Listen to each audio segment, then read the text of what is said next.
Assalamualaikum warahmatullahi wabarakatuh. Perkenalkan, saya Andrian Mustofa dengan NIM 241151036 dan saya ditemani oleh rekan saya Ade Rahmat.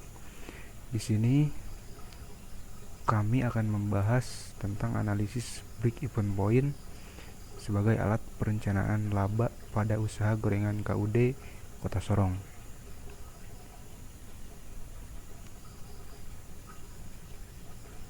Oke, di pembahasan pertama, pembangunan usaha mikro, kecil dan menengah (UMKM). Usaha mikro, kecil dan menengah (UMKM) memiliki potensi yang sangat besar dalam meningkatkan taraf hidup masyarakatnya. Hal ini ditunjukkan dari peranan UMKM dalam menyerap banyak tenaga kerja, pemerataan distribusi hasil-hasil pembangunan, dan penanggulangan kemiskinan. Data statistik menunjukkan bahwa jumlah unit usaha kecil mikro dan menengah UMKM mendekati angka 99,98% dari total unit usaha di Indonesia dengan kontribusi sebesar 56% dari total PDB di Indonesia. Pembangunan usaha mikro, kecil dan menengah UMKM adalah langkah strategis yang dapat menumbuhkan tingkat pembangunan nasional.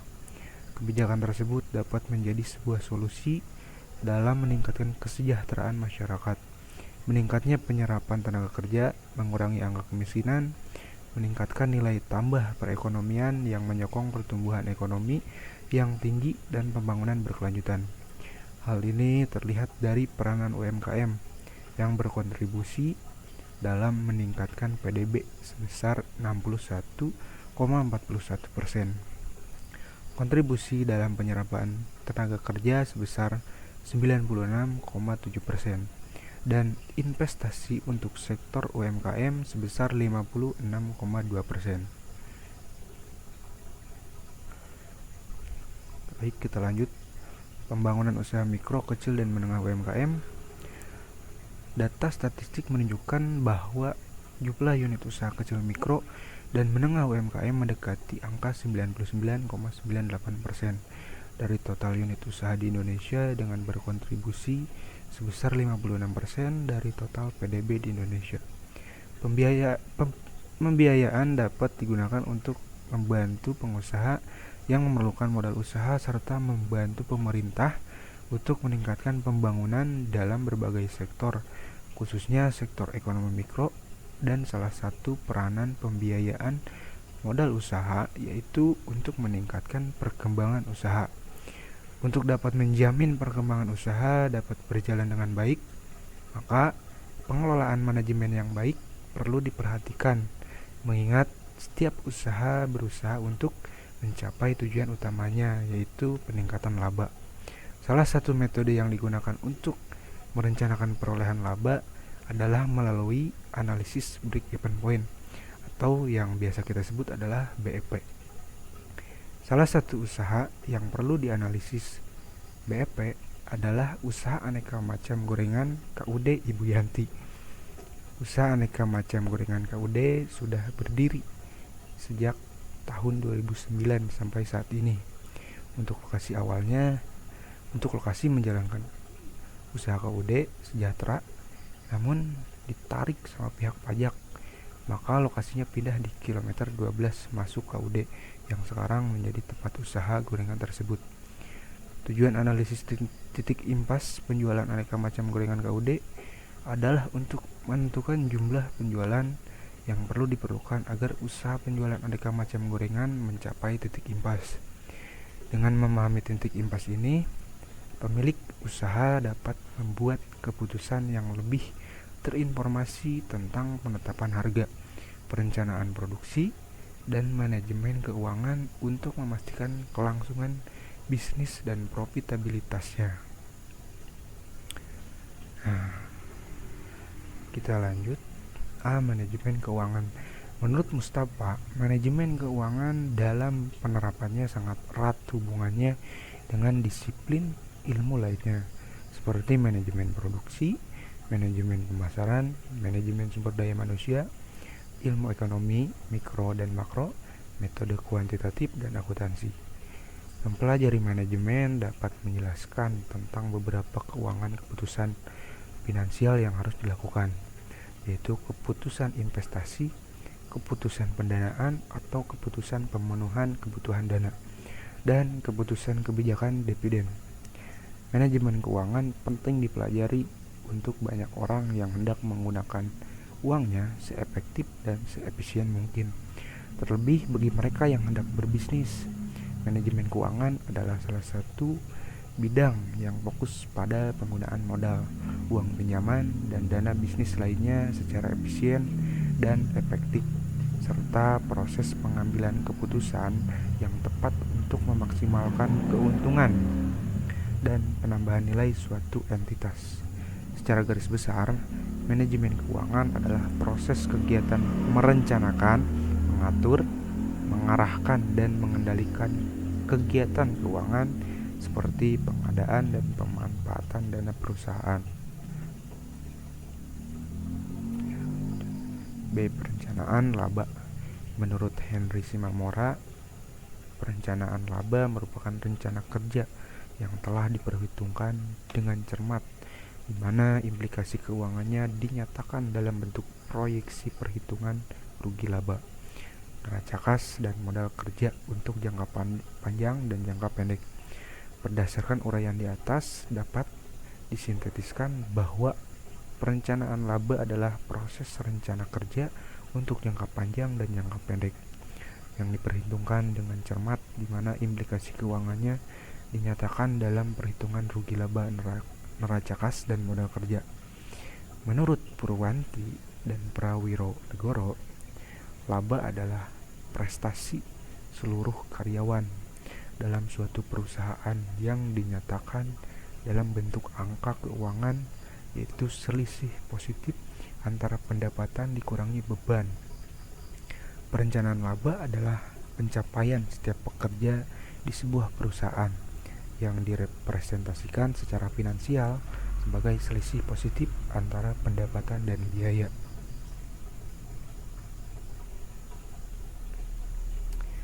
Break-even point (BEP). Pengertian break-even point menurut Siregar menyatakan bahwa titik impas BEP adalah keadaan yang menunjukkan bahwa jumlah pendapatan yang diterima perusahaan sama dengan jumlah biaya yang dikeluarkan perusahaan. Keadaan tersebut biasanya ditunjukkan dalam jumlah volume aktivitas. Menurut Kashmir, analisis ulang pokok BEP adalah suatu keadaan di mana perusahaan beroperasi dalam kondisi yang tidak memperoleh pendapatan atau laba dan tidak pula menderita kerugian, yang artinya dalam kondisi ini jumlah pendapatan yang diterima sama dengan jumlah biaya yang dikeluarkan. Untuk lebih lanjut, analisis ini digunakan untuk menentukan beberapa unit yang harus dijual agar kita memperoleh keuntungan, baik volume penjualan dalam unit maupun rupiah. Titik impas BEP adalah keadaan yang menunjukkan bahwa jumlah pendapatan yang diterima perusahaan atau pendapatan total sama dengan jumlah biaya yang dikeluarkan perusahaan atau biaya total. Nah, di sini juga ada manfaat break-even point (BEP). Menurut Diana, manfaat dari analisis titik impas adalah sebagai berikut. Secara umum, analisis break-even point memberikan pemimpin perusahaan wawasan tentang pola hubungan antara volume penjualan, biaya, dan tingkat laba yang akan dicapai pada level penjualan tertentu. Dan ada manfaat lainnya, termasuk yang pertama, menentukan ambang penjualan minimum yang harus dipertahankan untuk menghindari kerugian perusahaan. Yang kedua, menetapkan target penjualan yang perlu dicapai untuk mencapai tingkat laba tertentu. Yang ketiga, mengidentifikasi sejauh mana penurunan penjualan dapat diterima tanpa mengakibatkan kerugian perusahaan. Dan yang terakhir, mempelajari dampak dari perubahan harga jual, biaya, dan volume penjualan terhadap tingkat laba yang diperoleh. Perhitungan break-even point. Menurut Kusumawardhani dan Alamsyah, untuk menentukan jumlah penjualan minimal yang harus dicapai agar perusahaan mencapai BEP adalah ditentukan dengan rumus sebagai berikut. Untuk keterangannya, BEP analisis titik impas, FC sama dengan analisis titik impas, dan PC biaya variabel persatuan. Dan untuk perhitungan break-even point, BEP rupiah sama dengan total biaya tetap per biaya variabel per unit 1 min harga jual per unit.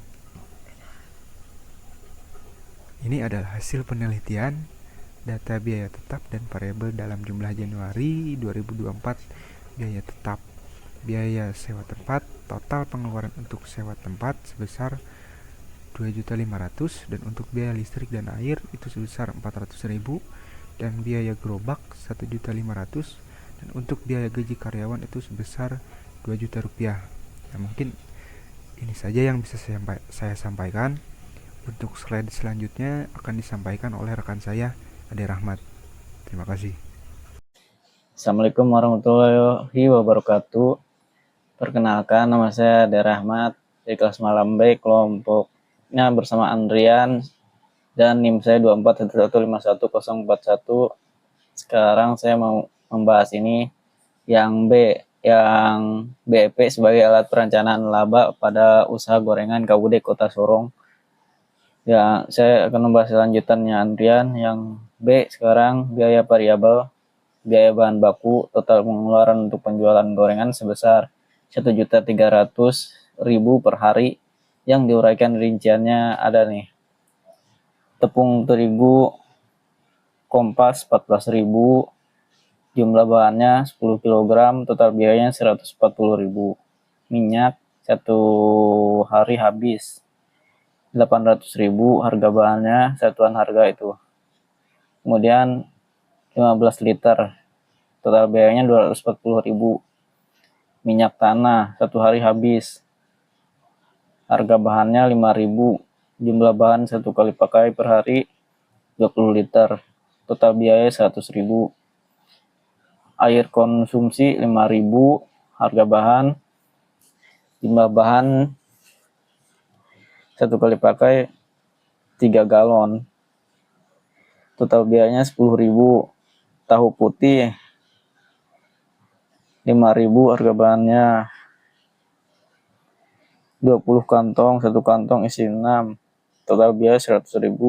Tempe plastik 1 hari habis, harga bahannya 5.000, jumlah bahan 1 kali per hari 20 kantong, total biaya 100.000. Pisang dan abu 1 hari habis 70.000, harga bahannya, jumlahnya 3 tandang, total biaya 210. Wortel harganya 28, 1 kg, total biaya 28.000. Sayur kol harga bahannya 28, 1 kg, 28.000. Daun bawang 5.000, harga bahannya 1 ikat, total biaya 25. Bawang merah 50.000, 1 kg, 50.000 totalnya. Tomat buah 25.000, 2 kg, 50.000. Rica kecil 60.000, 2 kg, 120. Bihun 14.000, 3 bungkus, harganya 28.000. Toge kecil 5.000, 5 bungkus, 25.000. Garam kapal 5.000, 5 bungkus, 25.000. Kantong plastik 7.000, 3 bungkus, 21.000. Jumlah pengeluaran biaya bahan bakunya 1.300.000 ya guys. Itu kan udah diuraikan. Jadi bisa disimpulkan bahwa biaya variabelnya dalam bulan Januari 2024 adalah 1.300.000 kali 26 sama dengan 33.800.000. Biaya sewa tempat atau ruko per bulan 2.500.000, biaya listrik dan air per bulan 400.000, gerobak 1.500.000, gaji karyawan per bulan 2 juta. Kemudian ada perhitungan BP pada usaha gorengan per bulan Januari. Budget penjualan 45.500 unit, 1.045.500.000. Biaya tetapnya, biaya sewa tempat ruko 2.500.000, biaya listrik dan air 400.000, gerobak 1.500.000, biaya gaji karyawan 2 juta, total biaya tetap 6.400.000. Biaya variabel, biaya variabelnya biaya bahan baku per bulan 33.800 juta, 33.800. Total biaya variabel 33.800.000.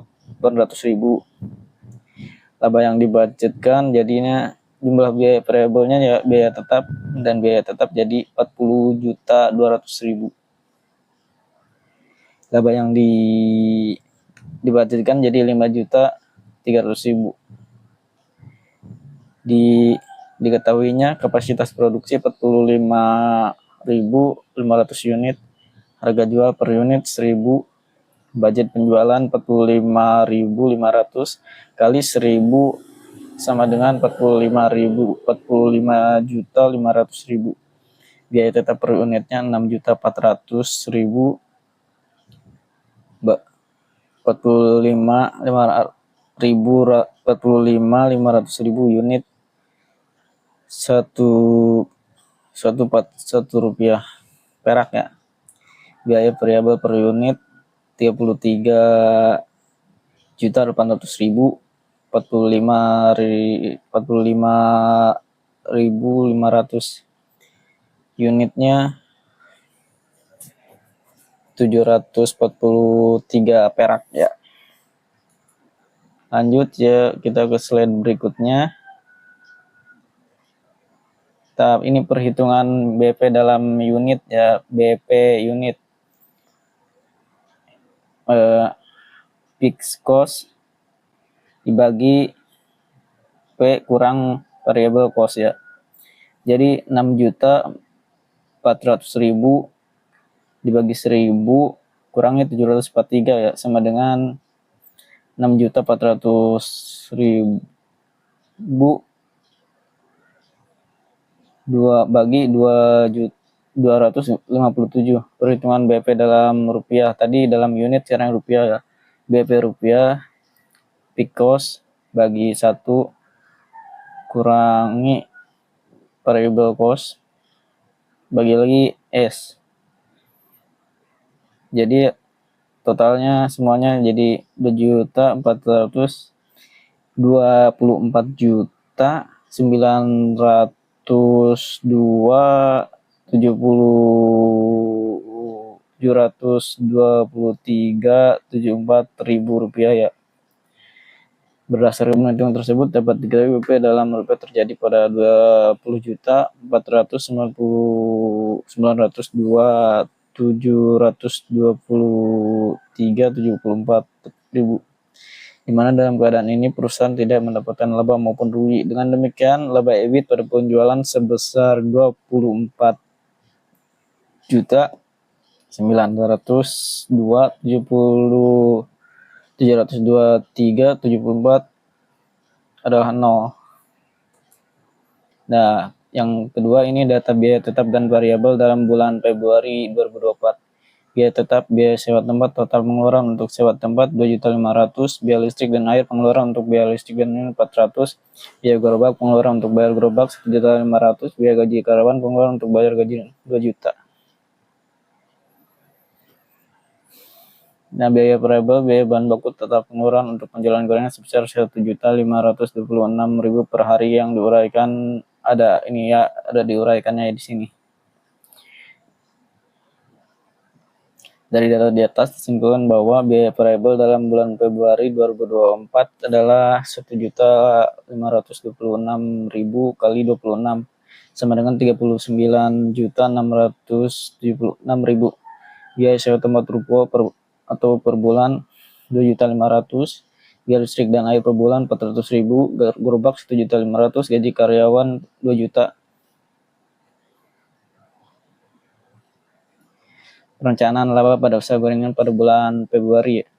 Budget penjualan 52 unit Rp1.000 ya. 52 juta. Biaya tetap, biaya tempat 26, biaya sewa tempat 2.500.000, biaya listrik dan air 400, gerobak 1.500, biaya gaji karyawan 2 juta, total biaya tetap 6.400, biaya variabel, biaya bahan baku per bulan 39.676 juta, total biaya variabel 39.676 juta. Jumlah variabel dan biaya tetap laba yang dibudgetkan jadi 5.924.000. Biaya tetap dan biaya variabel jumlahnya 46.076.000. Diketahuinya kapasitas produksinya 52 unit, harga jual per unit 1.000, budget penjualan 52 kali 1.000, 52 juta. Biaya tetap per unit 6.400, 52 unit 123, biaya variabel per unit 39.676 juta, 5 per unit Rp 763. Nah, ini rumusnya ya. BEP unit fixed cost bagi price kurang variable cost. Jadi hasilnya 27.004 unit. Kemudian BEP rupiahnya fixed cost bagi 1 kurang variable cost bagi LGS. Hasilnya 27 juta 219.000. Nah, ini rekapnya ya, rekapitulasi perhitungan BUP. Periode Januari, kapasitas produksi 45.500, pendapatannya 45.500.000, labanya 5.300.000, BP dalam rupiahnya 24.902.723.74.000, BP unit 24.903.